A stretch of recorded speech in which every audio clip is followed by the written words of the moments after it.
लग्नानंतर होईलच प्रेमाच्या उद्याच्या भागात आपण बघणार आहोत.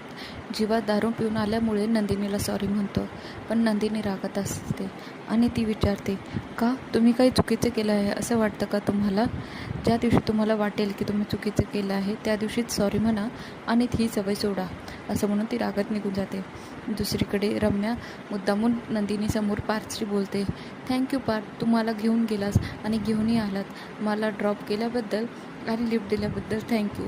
हे ऐकून नंदिनी चिडते आणि काव्याकडे जाते आणि काव्याला विचारते, काव्या, तू पार्थवर लक्ष ठेवायला पाहिजे. तो तुझा नवरा आहे, तू त्याच्यावर हक्क दाखवला पाहिजे. दुसरं कोणाला तू कसं हक्क दाखवू देऊ शकते? तो तुझा नवरा आहे, तू आपला हक्क ओळखायला शिक. हे ऐकून काव्या काहीच बोलत नाही, उलट रागानेच तिला बघते. तरी इथेच प्रोमो संपतो. आपण बघूया पुढच्या भागात.